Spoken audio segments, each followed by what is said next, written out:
Today on the channel, we're going to take a look at Guitar Player magazine from October 1987.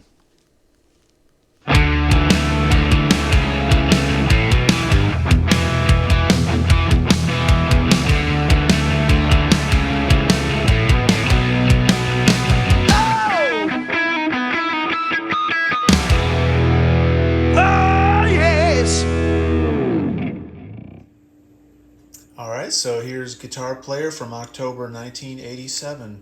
We got Sammy Hagar and Eddie Van Halen on the cover.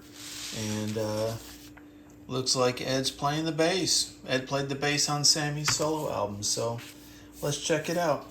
See what this issue looks like. 1987, man. Whew, that was a long time ago. There's Satriani promoting that Ibanez. Check out all those switches.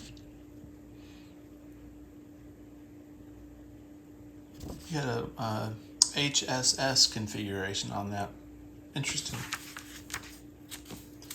Alright, so let's keep on going. Looks like page 84. It's got our main article for that was on the cover.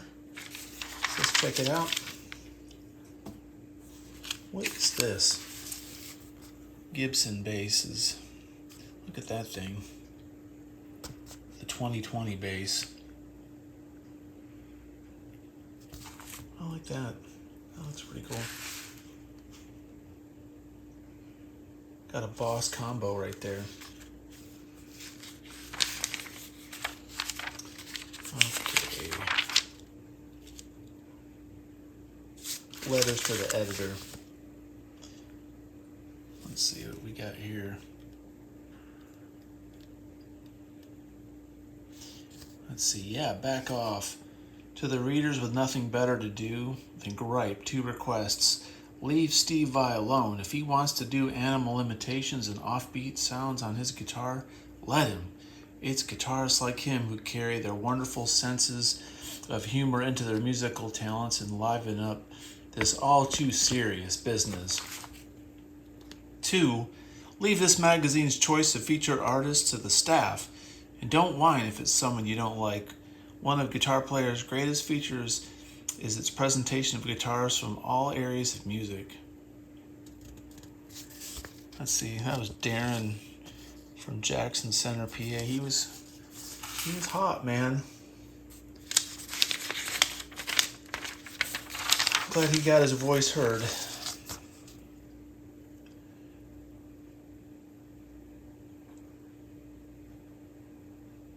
Just looking at this lady, Gina Style. Prototype Kramer style. During July NAMM. Huh, we need to look up and see what this Kramer style is. She's got this angled pickup. Looks like a yellow Beretta. Interesting. Alright, are you rock ready? I don't know if that was a dude from Warrant at first or if that was a woman. No offense, I mean, 80s were sort of androgynous, which was alright. Just didn't know at first.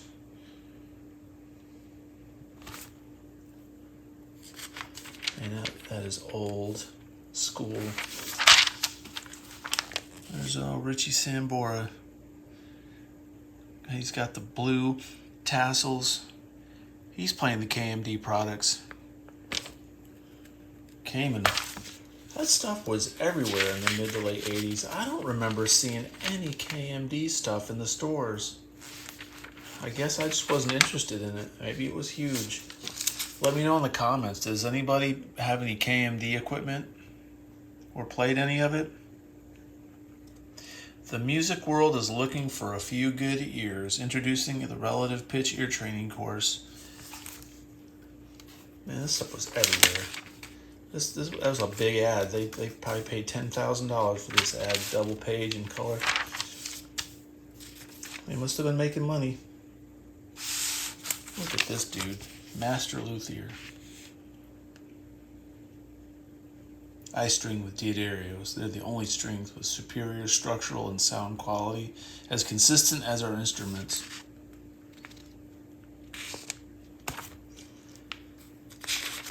All right. No comment there. Richie Havens. Guitar Player was kind of the boring magazine. They didn't have as good of interviews and articles as Guitar for the Practicing Musician and then Guitar World. But they had a lot of product demos, product reviews. The GM70 GR MIDI converter.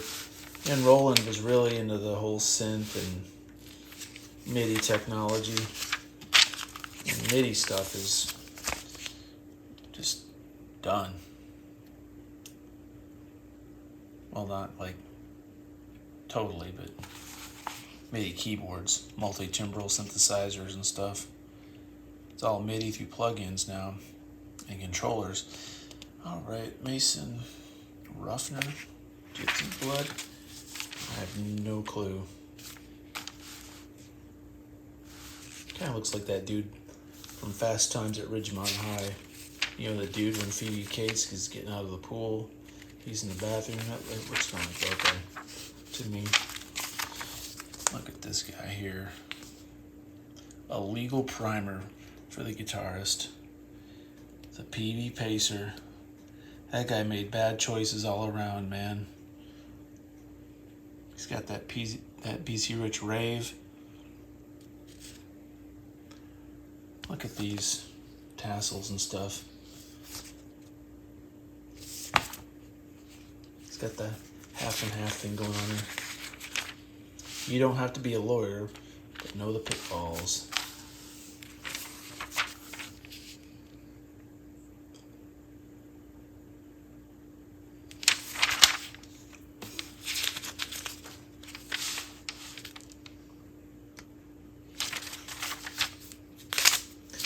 There's an old rat pedal. Oh, check out this Mesa Mark III.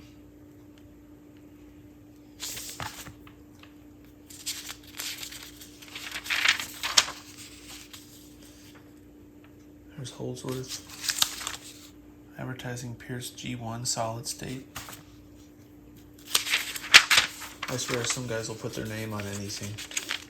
Can't blame them, but I mean, make a muscle. Suzanne Vega. Did she sing that song, Luca? My name is Luca. I live on the second floor. I think that's who that was. That was a good song, actually. Make a muscle, DOD stuff. I like Dodd. That was good. Oh, I had a GK 250ml. I had the 212 cabinet. That thing was woofy, man. You could get some serious gain out of that. Kind of sterile, solid state for leads. I bet you it sounds pretty decent if you put some kind of a tube screamer in front of it or something. I'm curious. I never ran pedals in front of it. I liked my GK 250ml. There's Albert Lee, man. Playing his Ernie Ball. Back in '87, Albert Lee was playing Ernie Balls. Huh. Seekers of the Super Picker, a private lesson with Albert Lee. I gotta check that out. And it comes with an Albert Lee record. Look at guys.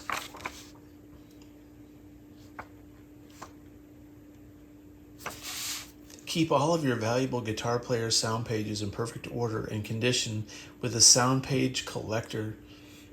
This specially designed album allows you to protect your catalog. Up to 18 sound pages, only $2.95 each. Well, what do you know? What if anybody's got the full collection?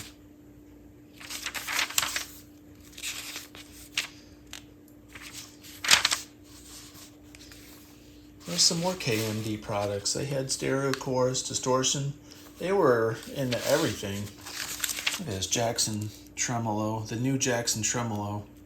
Wonder if that's the junk Jacksons that you get on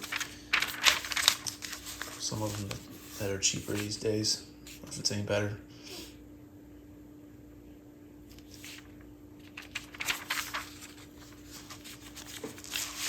Do you believe that's Billy Sheehan? Yes. You have to know the rules before you can break them. BIT, Bass Institute of Technology. I did not know there was a BIT. I know of GIT, 8 pounds of dynamite, polytones, new mini brain. What's that? Put all the amplification you need in a shoulder bag and take it anywhere in the world. For the beginner, Stinger. I had a bass player that used a Stinger once. That thing sounded like a hollow piece of balsa wood. I think Martin makes Stingers, or a division of Martin. Otis Rush. How to make a living playing bass. What's step 1? Become a complete musician. The Groove Bass Program. Of course, you got to get this program if you're going to make a living in bass.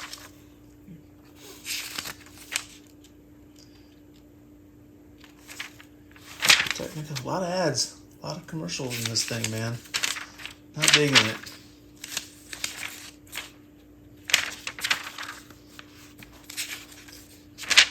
We're getting close.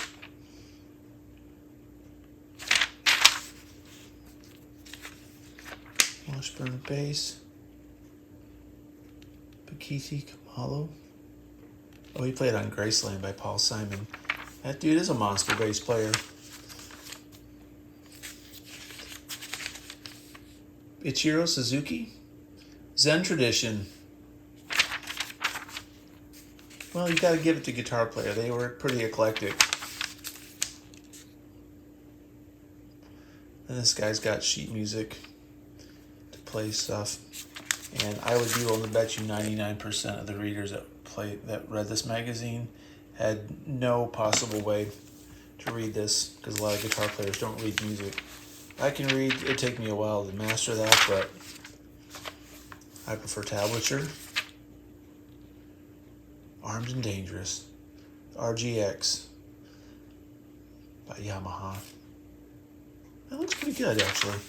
All right, here we go. Eddie Van Halen and Sammy Hagar have cause to celebrate. Just 2 years ago, the future of the band Van Halen was left uncertain by the sudden departure of singer David Lee Roth. Sammy Hagar, a Montrose veteran and frontman in his own lineups, not only filled Dave's place, but his songwriting helped land the band in its only #1 album, 5150. From coast to coast, Why Can't This Be Love, Dreams, Love Walks In became anthems of the summer of '86. Van Halen's 7-month tour was met with rave reviews, and the musicians' magical exchanges and joyous camaraderie made live without a net. Next page. Let's check out these pictures before we go. I love that Jackson that he's playing, that Sammy's playing. It looks like a Jackson Kelly, but I don't think it is a Kelly. It's playing that Spectre bass.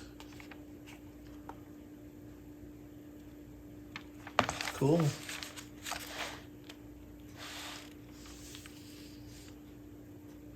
Made live without a net.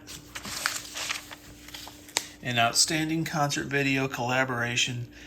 Outside of the band, Sammy and Eddie scored another hit with Winner Takes It All from the soundtrack of Sylvester Stallone's Over the Top. I didn't know that. And now with Sammy Hagar, the duo has done it again. They co-produced a solo album with Sammy playing guitars and Eddie making his debut on bass. Our interview was interrupted by a phone call informing Sammy that the album had just jumped to number 18. The reward is being able to make music and have fun. When we blow people away with the new material, man, I get jazzed. They're so feeling it. There's no feeling like it. It's hard to read and keep this centered on the camera. Sorry, guys. Were you tempted to play guitar? Van Halen. Oh, yeah, I told him that before this record's done, I'll have played at least one note on the guitar. And I did. The secret note, laughs Sammy Hagar. The weird thing is that when we started mixing the record, Tony Levin, who's a real good bassist, was doing Pink Floyd's record next door. I was talking to him about Edward's bass playing, and he said, wow, the guy really plays good bass. I said, yeah, when we first started working the tunes up, he wasn't even playing bass. He was just playing some old crazy wild stuff.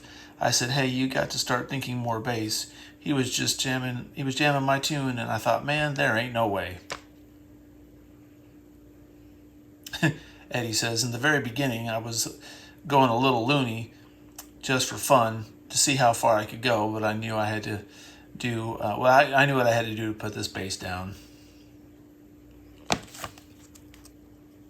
Do your guitar parts, guitar techniques transfer to bass? Yeah, but I didn't do much of that on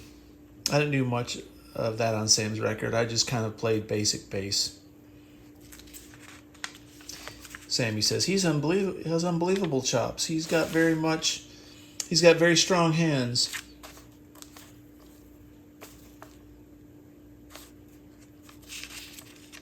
Would playing bass for a while help most rock guitarists? Eddie says, nah. Sammy says, makes your fingers stronger. Eddie says, I always have a lot to say to Michael Anthony. I always give Mike ideas. Interesting quote, knowing what happened later on in their life. Have you played bass on previous albums? No, but I play bass all the time. I play fretless quite a bit lately. I've written songs on bass.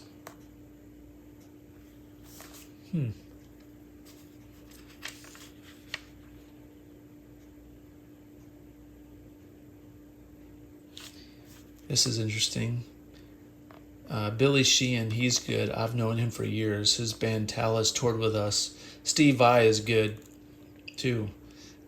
I've got no beef with him. He's a great guitarist.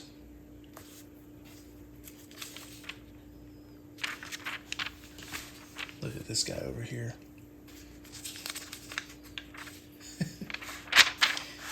What else we got on this interview here?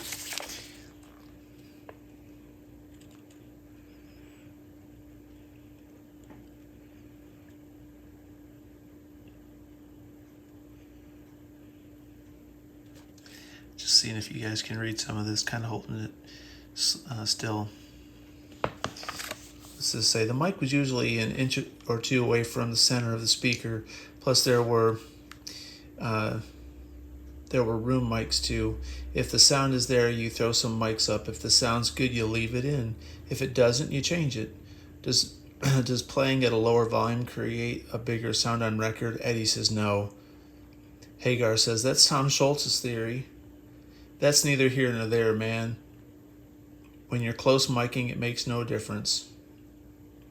How do you record the bass parts? Eddie said direct with a regular old Steinberger bass.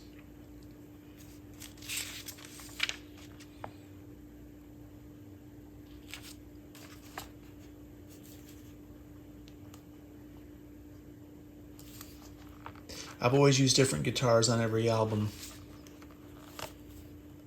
that I've ever done. You put up all your arsenal, play them all, and go, gee, this sounds the best. Every time it's a different one. This time I was playing through Ed's rig. Check that out. Eddie's rig is on this album. I was playing through Ed's rig, his amp and setup. In fact, the first time I used it was for Over the Top on Winner Takes It All, which Eddie played bass on. Then for my album, our guitar roadie, Zeke Clark, said, hey man, I think you got a pretty good guitar sound. He walked in and bang, it was just great. What's in the rack? A couple of echo units and harmonizers. It was built by Bob Bradshaw, who does Steve Lukather's gear. But we really didn't use that.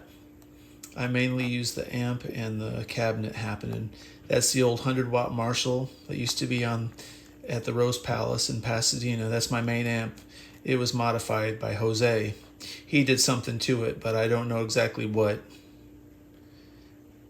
Editor's note, Jose of Arco Electronics explains, it's a little tough for me to say what the modifications were because I don't remember what I did. I'd have to cut the amp open. This is good stuff, y'all. It sounds different than most Marshalls. Eddie says, I almost lost that sucker once. We came back from the Japanese tour and that thing ended up in India. Sammy says, whoa, maybe that's why it sounds so good. Maybe somebody took the mojo off of it over there. Eddie says, see, The way you touch strings has a lot to do with it. The way the sound comes out when Sammy plays through my stuff, it sounds different. I remember one time we were opening for Ted Nugent in Maryland, and he came up to the sound check and asked my tech Rudy, if he could play and plug through my stuff because he thought it was some kind of secret box. Rudy gave him the chord and said, "Go ahead and try it." There's Jeff LaBar. May he rest in peace. Thought he was playing through a KMD. I was about to get upset for a minute there. Gotta go find me some KMD stuff.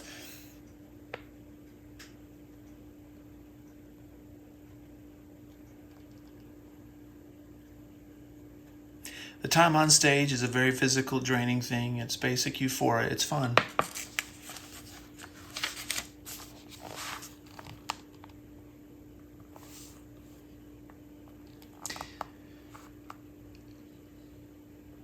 Eddie says here, slide is different on a regular guitar, though on Sammy's thing, the strings are way off from the frets. You can't see the frets, and you don't know where you're at. On a guitar, you're right on top of them, so it's easy.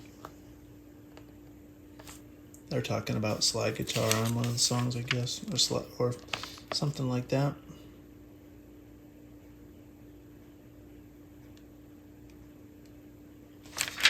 My solos are all kind of just winging it, different, you know. When we were doing 5150, I don't remember what solo it was, but we were standing there with Mick and Don and called the guys in. Well, what do you think of this one? What do you think of that one?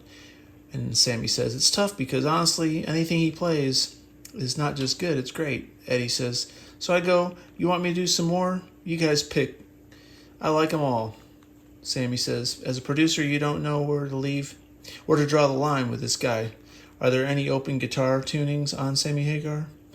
Only on the lap slide. There's Eric. Looks like he's wearing a plaid suit that he bought from Salvation Army. Long interview, guys. Eddie is a gut instinct player. He paid his dues by practicing day and night, but he's not a methodical guy. He doesn't always know exactly what he's doing. Everything comes out of him isn't a genius piece of work. He's human, and that's been inspiring to me.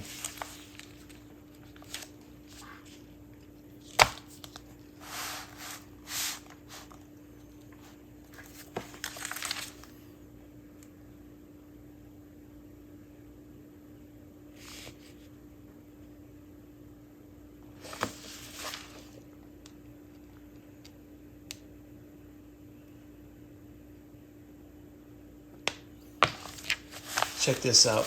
Van Halen setup by Bob Bradshaw.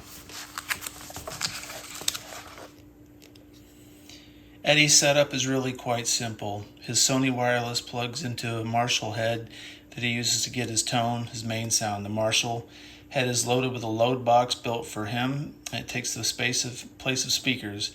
A line out from the load box feeds the effects, split in stereo with a Lexicon PCM70 digital effects processor, which he uses basically for cathedral sounds.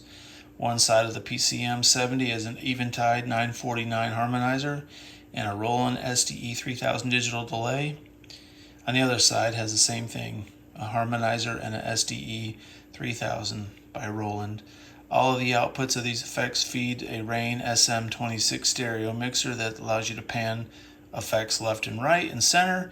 Eddie likes the sound of separate effects on either side. The one harmonizer is panned hard left and the other is hard right, as opposed to selecting one of them and then panning it down the middle.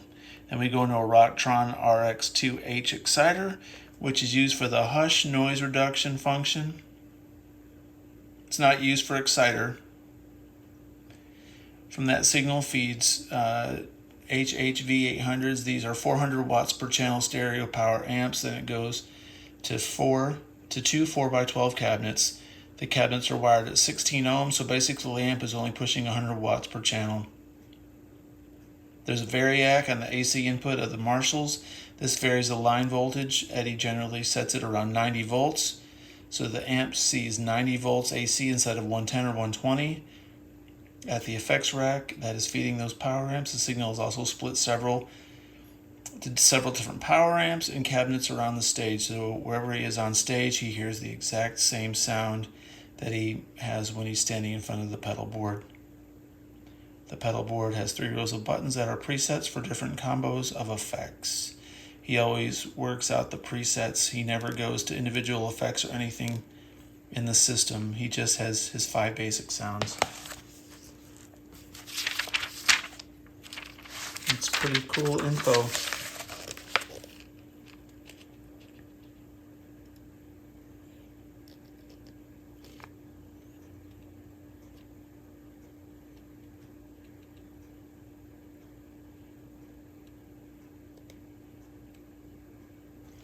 This is kind of neat.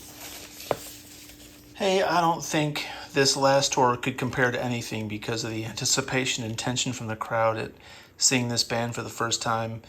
We had the same barricade Van Halen probably used all their career. We opened up the first night in Shreveport and boom, they knocked it down. Eddie says, and it was a big metal thing. This wasn't a regular wooden one. Sammy goes, 10,000 people in a small hall, and they pushed the stage back 6 feet. The lights were all out of focus when we got on stage. My fur goes up a little bit remembering the type of intensity when we first came out. I don't think there'll ever be anything like that again. But it was fun. There was no dark vibe about it. Eddie says, the tour seemed crazier to me. Do you ever get scared on stage? Eddie says, yeah, I don't like getting hit by quarters and bottles flying by. People do that just to be part of it. They want part of you, like your face. Sammy goes, yeah, one guy drinks a 5th of Jack Daniels. He thinks he's going to do the right thing by heaving the bottle at you. I've never been hurt by the audience, but I've hurt myself on stage during practically every tour. Ripped tendons, cuts, and stuff like that. Eddie goes, I've racked my knees up from sliding on them for so long. They crack like crazy.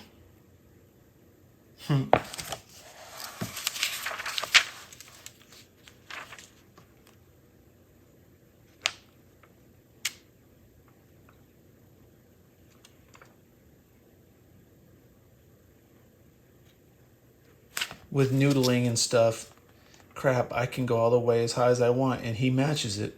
Sammy says, I can at least scream that high, but when we do that in the beginning of Best of Both Worlds, that just happens spontaneously. We never worked it out. Every night we winged it. Do you change 5150 set night to night? We did it once, especially in encores. We always jam. We play Rock Candy. Huh. Didn't know that.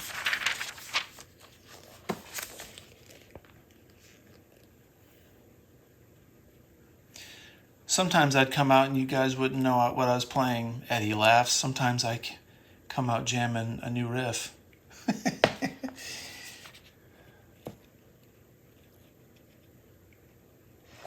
Sammy says, I used to use a Jackson Randy Rhodes, which was a good sounding guitar until this Kramer. I don't endorse any guitars and I hate to keep pushing on this Kramer, but it's just one of those really hot ones.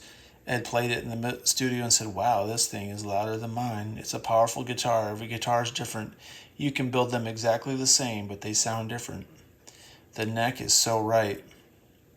What do you look for in a guitar? Eddie says, 6 strings. Sammy says, they gotta feel right for me. I pick up Eddie's guitar and I don't see how he plays it. The neck feels too skinny. And then Eddie goes, yeah, it's a goofy little guitar.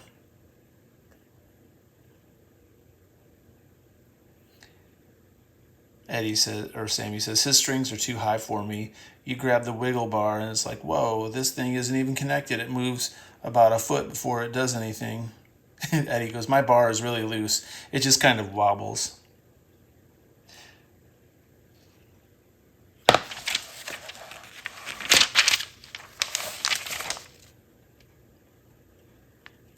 I use the trans trem on Get Up and Summer Nights because I wrote those songs with a trans trem tremolo in mind. It's great. By repositioning the tremolo bar, you can transpose the whole guitar and play in tune. You can take it up a third, lock it, play up higher, like using a capo. You can get that slide type of sound where the guitar changes in tune. It's a tripped out twang bar. One of the first ones that Steinberger ever made.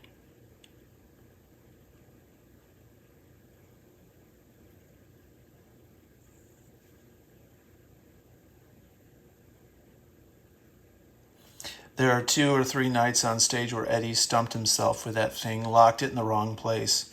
Eddie goes, especially during the solo section. He's like, damn, I effing missed it.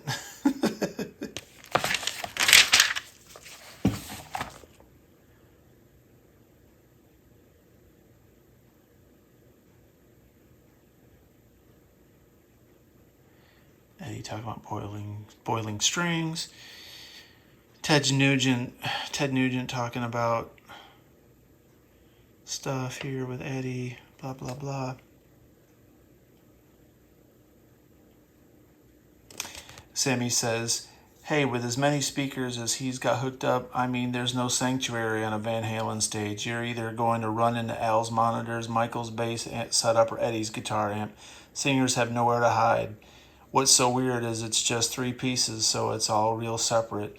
You stand in front of Eddie, and that's all you can hear. You stand in front of Mike, that's all you hear. If you go near Alex, you're in trouble. I love it.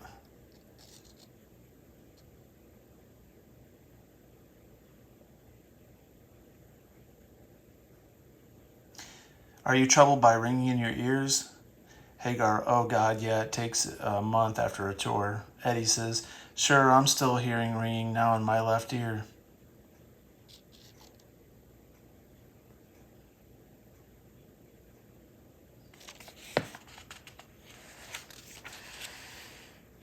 Eddie says, I know my way around a guitar better than a piano.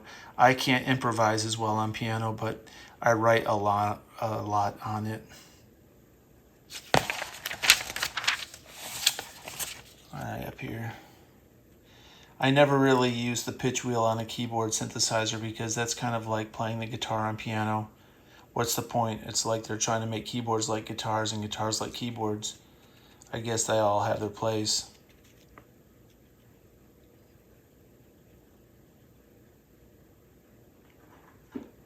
You also use one of the thinnest picks available. Eddie says, I actually use whatever Zeke throws me. I used to break too many strings when I used a heavier pick. Hagar says, yeah, your picks are thin. I used to use that thin pick too, but now I use about an average heavier. I usually use a Dunlop nylon thins. Van Halen, I pick with the pointy end. Hagar, I use the pointy end too, but it's a lot of times I'm doing a slow solo. I just take one note. Eddie says, I can't explain it though.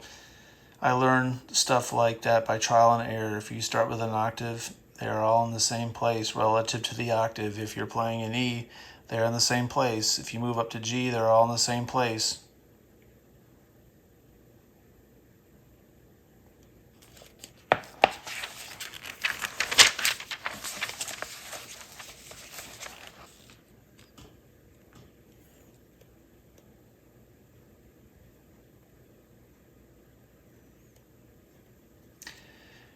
Sammy's always asking me, calling me, hey, have you heard this song or that song? I haven't really heard anybody that it's excited me. Guitar World says, have you heard Yngwie Malmsteen, for instance? Eddie says, I've heard maybe a little piece of a song on the radio when we were driving in Sammy's car. The dude's fast, boy. I know that. What about Steve Morse or Eric Johnson? No, what do they sound like? I like the guy with Bryan Adams, Keith Scott. He's real melodic.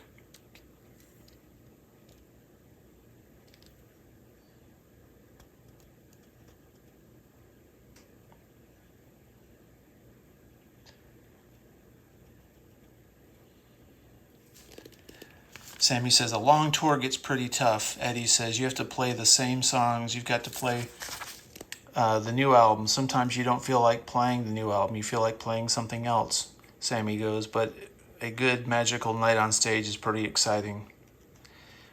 Guitar player says, was Live Without a Net like that? And Van Halen says, it was average. Hagar, that was right towards the end of the leg too. We were pretty damn tired. We were supposed to have 2 nights of filming and we only had 1 night. The first night, all the equipment and everything screwed up. Hagar goes, it was real bad news. The filmmakers edited an hour out of the concert. We played for 2.5 hours and they didn't want it to come out on 2 tapes. I wasn't quite the running order of the show. They switched a couple of tunes, but it's pretty much the way it happened. There weren't many fixes on that thing.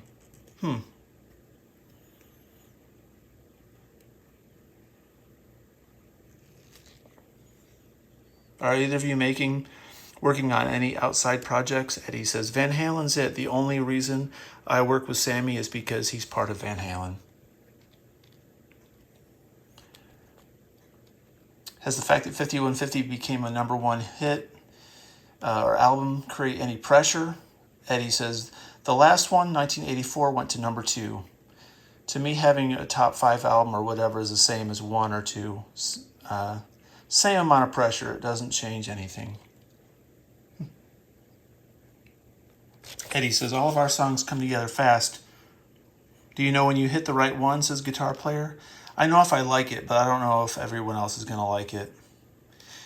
Will there be a time when Van Halen will be a 2-guitar band? Hagar, I don't think so. Eddie says, no, but I'm playing a lot of keyboards now. 4 of the songs on 5150 are keyboard.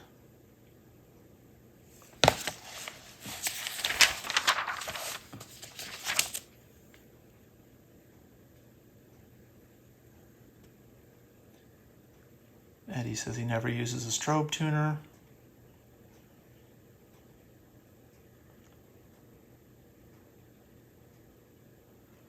We had an intense rapport, says Sammy. It's a funny thing. I feel like I've known Ed, Mike, and Alex for a long time. I don't know if it's because we were grown up now or something, but it seems pretty natural.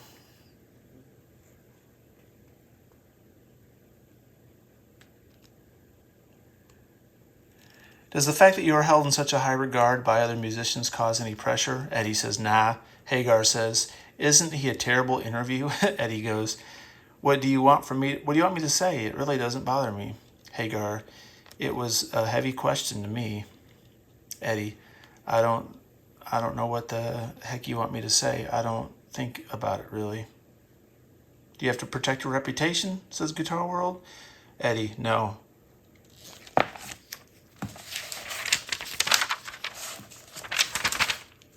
Continued on 114.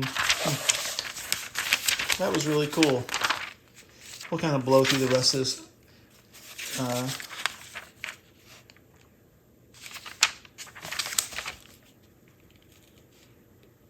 Here's the interview, comes back. Why get yourself in a position where you want to change what people do? You've got to find people who like the same things you do. Otherwise, it obviously ain't going to work.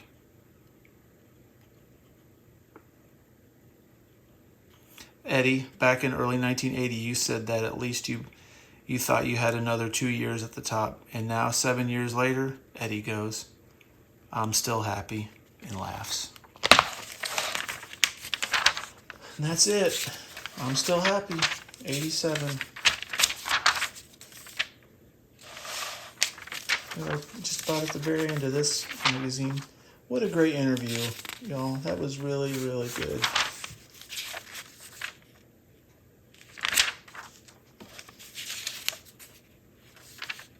Got some cool Charvels there. Look at those babies. Some more Roland junk.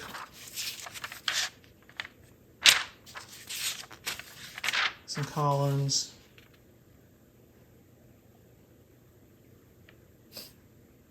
That's Robert Cray.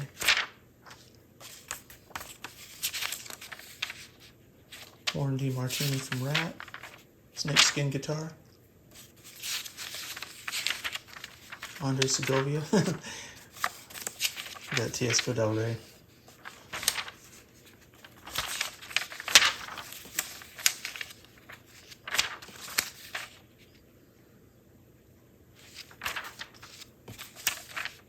There's the Roland GP8 effects processor.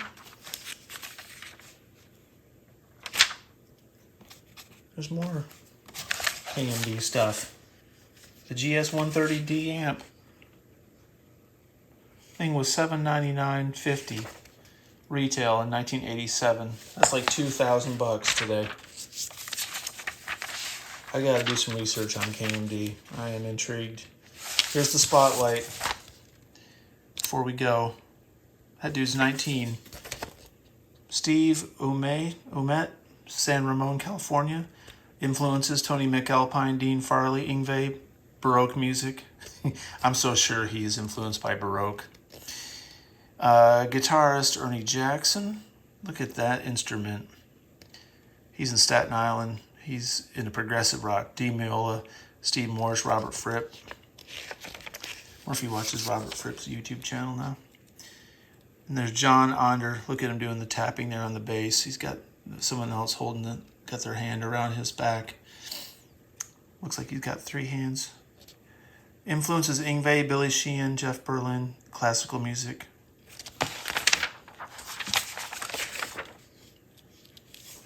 Some reviews. Not too interested in that. Okay, guys. Steve Stevens rocking the Marshall and the Hammers.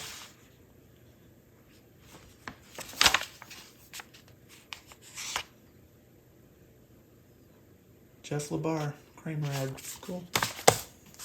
All right, there you go. Guitar Player, October 1987. That was a great interview with Sammy and Eddie. Lots of great information. If you like the video, please subscribe. Leave a comment below.